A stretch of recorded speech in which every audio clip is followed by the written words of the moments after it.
നമസ്കാരം. നമുക്കറിയാം, ഇന്നൊരു വിഷയവുമായി ബന്ധപ്പെട്ടാണ് ഞാൻ നമ്മുടെ പ്രിയപ്പെട്ട സംവിധായകൻ ജിയോ ബേബിയെ കാണാനെത്തിയത്.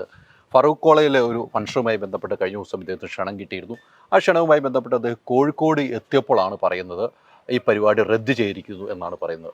ഇതിൻ്റെ അടിസ്ഥാനം എന്താണ്? കാതൽ ഒരു സിനിമ സംവിധാനം ചെയ്തുകൊണ്ടാണോ, കാതലിൽ പറഞ്ഞ പ്രശ്നങ്ങളാണോ ഇവരെ ചൊടിപ്പിച്ചത്? ഈ കാര്യങ്ങളാണ് എനിക്ക് ജിയോയിൽ നിന്നും മനസ്സിലാക്കാനുള്ളത്. എന്താണ് സംഭവിച്ചത് നമ്മൾ ഫിലിം ക്ലബ്ബ്, ഫറൂഖ് കോളേജിൻ്റെ ഫിലിം ക്ലബിൻ്റെ ഉദ്ഘാടനവും കുട്ടികളുമായിട്ടൊരു ചർച്ചയൊക്കെ ആയിട്ട് ബന്ധപ്പെട്ടാണ് പോയത്. ഫിലിം ക്ലബിൻ്റെ ഉത്തരവാദിത്തമുള്ള ആൾക്കാരാണ് വിളിച്ചത്. അവിടെ ചെന്ന് കഴിഞ്ഞിട്ടാണ് ഈ പറഞ്ഞ പോലെ പരിപാടി ക്യാൻസൽ ചെയ്തത്. എന്ത് പറ്റി? അവർ വളരെ വിഷമത്തോടെയാണ് വിളിച്ചത്. യൂണിയൻ അല്ല, ഈ ഫിലിം ക്ലബിൻ്റെ ഉത്തരവാദിത്തപ്പെട്ട അധ്യാപകരാണ് വിളിച്ചത്. രണ്ടുപേരും അത് കോർഡിനേറ്റ് ചെയ്യും. അപ്പോൾ അവർ വിളിച്ചിട്ട് വളരെ വിഷമത്തോടെ, അവർക്ക് സംസാരിക്കാൻ പറ്റാത്ത അവസ്ഥയിലായിരുന്നു. എന്നോട് അത് ക്യാൻസൽ ചെയ്യുന്നു. ഞാൻ വെച്ചാൽ എന്തിനാണ് ഇത്ര വിഷമിക്കുന്നത്, എന്താണ് പ്രശ്നം? മാനേജ്മെൻറ്റിൻ്റെ എന്തോ ഇഷ്യൂ ആണ്. അപ്പോൾ അവർക്ക് കൂടുതൽ അറിയില്ല. ഇത് ക്യാൻസൽ ചെയ്യാൻ പറഞ്ഞു, അവരോടും കാരണം പറയുന്നില്ല, എനിക്കും അറിയുന്നില്ല. അപ്പോൾ ഞാൻ പ്രിൻസിപ്പളിന് ഒരു ഇമെയിൽ അയക്കുന്നു. പ്രിൻസിപ്പളിൻ്റെ നമ്പർ സംഘടിപ്പിച്ച് അതിലേക്ക് മെസ്സേജ് അയക്കുന്നതിനൊന്നും റിപ്ലൈ ഇല്ല. എനിക്കറിയത്തില്ല എന്താണെന്ന്. ഞാൻ അതിനുശേഷം ഏകദേശം വൈകുന്നേരമൊക്കെ ആയപ്പോൾ ഇങ്ങനെ ഒരു സർക്കുലേറ്റ് ചെയ്യപ്പെട്ട ഒരു സ്റ്റുഡൻസ് യൂണിയൻ്റെ ഒരു പ്രസ്താവന കാണുന്നുണ്ടായിരുന്നു. അതായത് അതിൽ പറഞ്ഞിരിക്കുന്നത്, ഈ സംവിധായകൻ്റെ, അതായത് എൻ്റെ ധാർമ്മിക മൂല്യങ്ങൾ അവർക്ക് ഉൾക്കൊള്ളാൻ പറ്റാത്തതാണ്, അതുകൊണ്ടാണ് അവർ മാറി നിൽക്കുന്നത്, ഈ പരിപാടിയുമായി അവർ സഹകരിക്കില്ല. അത് അവരുടെ കാര്യമാണ്. അപ്പോൾ എന്തുകൊണ്ട് കോളേജ് ഇത് ക്യാൻസൽ ചെയ്തെന്നുള്ളത് ആണ് എനിക്കിപ്പോഴും അജ്ഞാതമാണ്. അപ്പോൾ ഈ ധാർമ്മിക മൂല്യങ്ങളുടെയൊക്കെ പ്രശ്നമായിരിക്കും. അല്ല പിന്നെ ഞാൻ വരുന്ന അന്ന് തന്നെ സാമൂഹ്യ മാധ്യമങ്ങളിൽ ഈ പരിപാടിയെ പറ്റിയിട്ടുള്ള പോസ്റ്ററുകളൊക്കെ ഷെയർ ചെയ്തതിന് ശേഷം എന്തിനാണ് എന്നെ മാറ്റി നിർത്തുന്നത് അല്ലെങ്കിൽ പരിപാടി ക്യാൻസൽ ചെയ്യുന്നത് എന്നുള്ളതാണ് നമ്മുടെ ചോദ്യം. ആ ചോദ്യത്തിന് മറുപടി കിട്ടേണ്ടതുണ്ട്. അപ്പോൾ ഈ മറുപടി കിട്ടണം എന്ന് ആവശ്യപ്പെടുമ്പോഴും ഏത് രീതിക്കാണ് ഇനി ജിയോ ബേബി എന്ന സംവിധാനം ഇതുമായി ബന്ധപ്പെട്ട് മുന്നോട്ട് പോകാൻ ഉദ്ദേശിക്കുന്നത്? അല്ല, ഇത് നമ്മൾക്ക് വളരെ എന്താ പറയുക, ഒരു മനുഷ്യനെ അപമാനിക്കലാണ്. തീർച്ചയായിട്ടും. അപ്പോൾ അതിനെ നിയമപരമായി തന്നെ നേരിടാൻ പറ്റും. ഞാൻ അതിനെക്കുറിച്ച് അന്വേഷിച്ചു. ഒരുപാട് മനുഷ്യർ നമ്മളെ വിളിച്ച് ഇതിങ്ങനെ ചെയ്യാൻ പറ്റും, അങ്ങനെ ചെയ്യാൻ പറ്റും, നിയമപരമായിട്ട് ഇതിങ്ങനെ മുമ്പോട്ട് പോകാൻ പറ്റും എന്നൊക്കെ നമ്മളെ അഡ്വൈസ് ചെയ്യുന്നുണ്ട്. അപ്പോൾ അതിൻ്റെ അടിസ്ഥാനത്തിൽ നിയമപരമായി മുമ്പോട്ട് പോകും എന്നുള്ള കാര്യങ്ങൾ ചെയ്തുകൊണ്ടിരിക്കുകയാണ്. ഇപ്പം ഇതുമായി ബന്ധപ്പെട്ട് ഫറൂഖ് കോളേജിലെ ഈ ഫിലിം ക്ലബ്ബുമായി ബന്ധപ്പെട്ട മൻസൂർ അലി എന്ന് പറഞ്ഞ അദ്ദേഹം കോർഡിനേറ്റർ രാജിവെച്ചു എന്നാണ് പറഞ്ഞത്. അദ്ദേഹം രാജിവെച്ചു. അദ്ദേഹം പറഞ്ഞ ഈ സിനിമാ ലോകവുമായിട്ട് വളർന്നിട്ടില്ല എന്നാണ് പറയുന്നത് ഈ കോളേജ്. ആ ഒരു രീതിക്ക് അദ്ദേഹത്തിൻ്റെ ഒരു രാജി ഇപ്പോൾ ഉണ്ടായിട്ടുണ്ട്. അതെ, അദ്ദേഹത്തോട് ഞാൻ എൻ്റെ സ്നേഹം അറിയിച്ചിട്ടുണ്ട്. കാരണം നമ്മളോടൊപ്പമാണ് അവർ നിൽക്കുന്നത് എന്നുള്ളതാണ്. ആ കോളേജിലൊരു അധ്യാപകർ പോലും പലരും, മൻസൂർ സാർ മാത്രമല്ല, അവിടുന്ന് പലരും നമ്മുടെ കൂടെ ഉണ്ട്. അല്ലെങ്കിൽ നമുക്ക് ഇങ്ങനെ ഒരു പ്രശ്നം നേരിടുമ്പോൾ ഇപ്പം മാധ്യമങ്ങൾ നമ്മുടെ ഒപ്പം നിൽക്കുന്നത്, അല്ലാതെ ഫറൂഖ് കോളേജിൻ്റെ നടപടിയെ ന്യായീകരിക്കുകയല്ലല്ലോ നിങ്ങൾ ഉൾപ്പെടെയുള്ള മാധ്യമങ്ങൾ ചെയ്യുന്നത്. അപ്പോൾ നമ്മുടെ ഒപ്പം ഒരുപാട് മനുഷ്യർ നിൽക്കുന്നുണ്ട്. അത് നമുക്ക് ഒരുപാട് ഊർജ്ജം പകരുന്നുണ്ട്.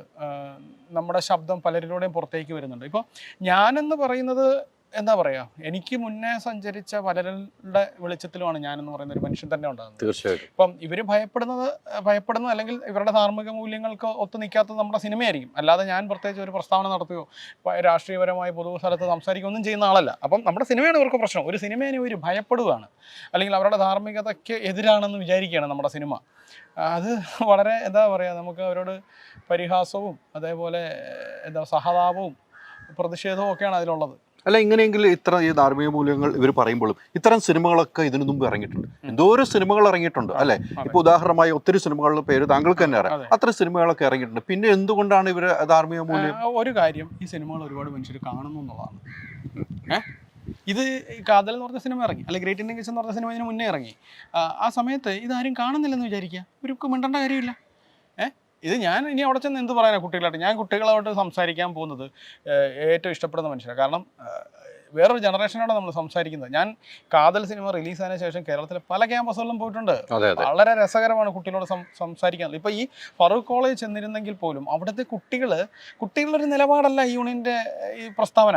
ഈ യൂണിയൻ എന്ന് പറയുന്നത് പോലും ആരുടെ സമ്മർദ്ദത്തിന് വഴങ്ങി എഴുതപ്പെട്ട ഒരു ലെറ്ററാണ്, നമുക്ക് മനസ്സിലാവും. കാരണം ഇന്നത്തെ കാലത്തെ കുട്ടികൾ അങ്ങനെ പെരുമാറുന്ന കുട്ടികളല്ല. അവർ എന്താ പറയുക, ബാക്കിയുള്ളവരുടെ പോലും, ഇപ്പം അധ്യാപകരുടെ പോലും അല്ലെങ്കിൽ നമ്മളെ പോലും മാറി ചിന്തിപ്പിക്കാൻ തരത്തിലുള്ള കുട്ടികളാണ് ഇന്ന് കേരളത്തിലുള്ളത്, പ്രത്യേകിച്ച് കോളേജിൽ പഠിക്കുന്ന കുട്ടികൾ. അപ്പം ഇവരെല്ലാം ഈ കോളേജിലെ ഇപ്പം ഈ തീരുമാനം എടുക്കേണ്ടിയിരുന്നത് ചിലപ്പോൾ ഒരു പ്രിൻസിപ്പളായിരിക്കും. ഞാൻ അവരുൾപ്പെടെയുള്ള മനുഷ്യർ ആർക്കോ സമ്മർദ്ദത്തിന് വഴങ്ങുന്നതെന്ന് എനിക്ക് മനസ്സിലാവുന്നത്. അവരാണ് ഈ ഭയപ്പെടുന്ന സിനിമയൊക്കെ. അല്ലാതെ കുട്ടികൾക്ക് അവരുടെ ഈ ഒരു പ്രായത്തിൽ എന്ത് ചെയ്യാനാണ്?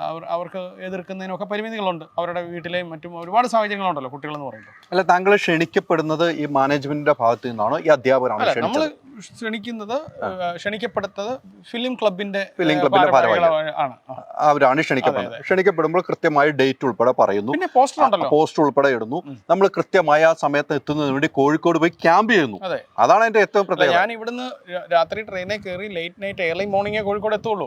ഇതിന് ശേഷം ഇതെല്ലാം ഞാൻ തന്നെയാണ് ചെയ്യുന്നത്. താമസിക്കാനുള്ള സ്ഥലം, അതിനുശേഷം അങ്ങോട്ടുള്ള യാത്ര. ഇത് ചെയ്യുന്നതെന്ന് പറഞ്ഞാൽ നമ്മൾ ഇത് വേറെ ആൾക്ക് ബുദ്ധിമുട്ടാവണ്ടല്ലോ. അതിന്റെ എല്ലാം കാര്യങ്ങൾ അവരെനിക്ക് തരും. അതായത് അതിനുവേണ്ടി ചിലവാകുന്ന പണം, അല്ലെങ്കിൽ ഇതിനൊരു റെമ്യൂണറേഷൻ എനിക്ക് ഫിക്സ് ചെയ്തിട്ടുണ്ട്. ഇതെല്ലാം തരേണ്ടതാ. അപ്പോൾ ആ പൈസ കിട്ടാത്തതൊന്നും അല്ല പ്രശ്നം. അതിപ്പോൾ ഞാൻ എവിടെ പോയാലും എൻ്റെ ഒരു ഉത്തരവാദിത്തത്തിലാണ് ഞാൻ അവിടെ എത്തിച്ചേരുന്നത്. അല്ലാതെ എനിക്ക് കാറ് വേണമെന്ന് പറയാത്തത് എൻ്റെ കൂടെ സൗകര്യത്തിനാണ്. അല്ല, അതവിടെ എത്തുക എന്നുള്ളത് നമ്മുടെ ഉത്തരവാദിത്തമാണല്ലോ. ഒരു പരിപാടിക്ക് ക്ഷണിച്ചാൽ ആ ഉത്തരവാദിത്തമാണ് നമ്മൾ കാണിച്ചത്. പക്ഷേ ഞാൻ കോളേജിലേക്ക് പോകാൻ തയ്യാറെടുക്കുന്ന സമയത്താണ് ഇത് ക്യാൻസൽ ചെയ്തെന്ന് അറിയുന്നത്. കാരണം നമുക്ക് ഇവിടുന്ന് കോഴിക്കോട് വരെ പോയി തിരിച്ചു വരിക എന്നുള്ള ഒരു ദിവസം വേണം. അത് സമയനഷ്ടമൊക്കെ വേറെ കാര്യമാണ്. അതെല്ലാം എൻ്റെ ഒക്കെ അപ്പുറത്ത് ഇങ്ങനെ ഒരു കാര്യം നാളെ വേറൊരാളോട് ചെയ്താൽ എന്താവും? അപ്പം ഇവർക്ക് ഇവരുടെ ഈ ധാർമ്മിക മൂല്യങ്ങൾ ഇത്രമാത്രം പ്രശ്നമാകുന്നത് എന്തിനാണ് ഇവര്? അല്ലേ? ഞാൻ അവിടെ പോയി കുട്ടികളെ എന്ത് ചെയ്യാൻ? കുട്ടികളായിട്ട് 1 മണിക്കൂറോ 1.5 മണിക്കൂറോ വളരെ രസകരമായി, വളരെ ഇൻഫോർമേറ്റീവായിട്ട് അങ്ങോട്ടും ഇങ്ങോട്ടുള്ളൊരു കൊടുക്കൽ വാങ്ങലാണ് കുട്ടികളുമായിട്ടുള്ള ഇരുത്തം എന്ന് പറയുന്നത്. അല്ലാതെ അതൊരു വേറെ ഒരു നമ്മളവിടെ പോകുന്നത് ആരെയും നമ്മുടെ ധാർമ്മിക മൂല്യങ്ങൾ അടിച്ചേൽപ്പിക്കാനൊന്നും അല്ലല്ലോ. തീർച്ചയായിട്ടും ഈ മാനേജ്മെന്റ് തന്നെയാണ് ഇതിന്റെ പിന്നിൽ നമുക്ക് ഉറപ്പിച്ച് പറയാൻ കഴിയുമോ ജിയോ ബേബിക്ക്? മാനേജ്മെന്റ് തന്നെയാണ്. അതായത് ഒരു കോളേജിലെ പരിപാടി നമ്മൾ ചെല്ലുന്നത് കൊണ്ട് ക്യാൻസൽ ചെയ്യപ്പെടുന്നു. അതിന് യൂണിയന്റെ ഭാഗത്തു നിന്ന് ഇത്തരത്തിലുള്ള ഒരു പ്രസ്താവന നിർബന്ധിതമായിട്ട് പ്രസ്താവന വരുന്നു. അത് കാരണം ഞാൻ കുട്ടികളെ ഈ കാലത്തെ കുട്ടികളെ മനസ്സിലാക്കുന്നതുകൊണ്ടാണ്. അത് കുട്ടികൾ ആലോചിച്ചെടുത്ത തീരുമാനം അല്ല എന്ന് എനിക്കറിയാവുന്നത്. നിർബന്ധിതമായി കുട്ടികൾ അങ്ങനെ പ്രസ്താവന ഇറക്കേണ്ടി വരുന്നു, യൂണിയൻ അങ്ങനെ പ്രസ്താവന ഇറക്കേണ്ടി വരുന്നു. അതുപോലെ ഈ പറഞ്ഞ പോലെ എന്നെ ക്യാൻസൽ ചെയ്യുന്നു, എൻ്റെ പരിപാടി ക്യാൻസൽ ചെയ്യുന്നു. അത് സ്വാഭാവികമായിട്ടും ഇതിന് മുകളിലുള്ള ഈ മാനേജ്മെൻറ്റിനെ നിയന്ത്രിക്കുന്ന ഒരു മനുഷ്യരുണ്ടല്ലോ, അവരുടെ പേടിയാണ്. ഒരു സിനിമയെ ഭയപ്പെട്ടിട്ട് എടുക്കുന്ന ഒരു തീരുമാനമാണ് അത്. എന്താ പറയുക, യാതൊരുവിധ സെൻസിബിൾ അല്ലാത്തൊരു തീരുമാനമാണ്. ഞാൻ ആ കോളേജിലല്ലേ എന്നെ കയറ്റാൻ പറ്റാതിരിക്കത്തുള്ളൂ. ഇപ്പം ഞാൻ കോഴിക്കോട് തന്നെ എത്ര കോളേജിൽ നിന്ന് എന്നെ വിളിച്ചുകൊണ്ടിരിക്കുകയാണെന്നറിയോ ഇപ്പോൾ ഒന്ന് വരാൻ വേണ്ടി. അവരെന്നെ ഇൻവൈറ്റ് ചെയ്യുക. അപ്പം ഒരു തലത്ത് നമ്മൾ മിണ്ടാതിരിക്കുമ്പോൾ ഇഷ്ടംപോലെ ഇടങ്ങളുണ്ടായി. അതാണ് നമുക്ക് ചുറ്റും മനുഷ്യരുണ്ട്. നമ്മൾ ഒറ്റപ്പെടുകയൊന്നുമല്ല, നമ്മൾ വേറൊരു സംഘം മനുഷ്യരോടെ ആയി പോവാണ്. നമ്മൾ മുമ്പോട്ട് യാത്ര ചെയ്യുക എന്നുള്ളതാണല്ലോ. നമ്മൾ പുറകോട്ട് നടക്കാതെ മുമ്പോട്ട് നടക്കുക എന്നുള്ളത്. അതിന് ഇഷ്ടംപോലെ വേദികളാണ് സംസാരിക്കാൻ. ഇപ്പം നിങ്ങൾ വരുന്നതും ഞാൻ ഈ പറയുന്നതും എല്ലാം ഒരു തരം കൂടിച്ചേരലിൻ്റെ ഭാഗം തന്നെയാട്ടോ ഞാൻ കാണുന്നത്, ഒത്തുകൂടലിൻ്റെ ഭാഗം തന്നെ. തീർച്ചയായിട്ടും ഈ ഒത്തുകൂടൽ തന്നെയാണ് വേണ്ടത്. എന്താണ് ധാർമ്മിക മൂല്യം? ഇത് കൃത്യമായി തന്നെ മാനേജ്മെൻറ്റ് അറിഞ്ഞുകൊണ്ട് തന്നെ ചെയ്ത ഒരു ലെറ്ററാണ്. വിദ്യാർത്ഥികളെ പ്രഷർ ചെയ്ത് ലെറ്റർ അയച്ചത് തന്നെയാണെന്നൊരു സംശയമില്ല. അത് ജിയോ ബേബിക്ക് കൃത്യമായി അറിയാം. ഇപ്പോൾ നിരവധി കോളേജുകളിൽ നിന്നും ഇദ്ദേഹത്തെ ക്ഷണിച്ചുകൊണ്ടിരിക്കുകയാണ്. കാരണം ഇദ്ദേഹം എന്ന് വെച്ച് കഴിഞ്ഞാൽ നമുക്കറിയാം, ഇദ്ദേഹം ചെയ്ത സിനിമകളെല്ലാം കേരളത്തിൽ ചർച്ച ചെയ്യപ്പെടുന്നു, കേരളത്തിൽ സംസാരിക്കപ്പെടുന്നു, കേരളത്തിൽ പ്രഷർ കാണുന്നു. ഇത് തന്നെയാണ് ഇവരെ ഇത്തരം ഒരു ഇതിലേക്ക് പോയ എന്ന കാര്യത്തിൽ സംശയമില്ല. എന്തായാലും ഇനിയുള്ള പോരാട്ടത്തിൽ തീർച്ചയായും ഞങ്ങൾ ഉൾപ്പെടെയുള്ള മാധ്യമങ്ങൾ നിങ്ങളുടെ കൂടെ ഉണ്ടാകുമെന്ന് കൃത്യമായി ഉറപ്പ് തന്നെ തരികയാണ്. Thank you very much. Yes.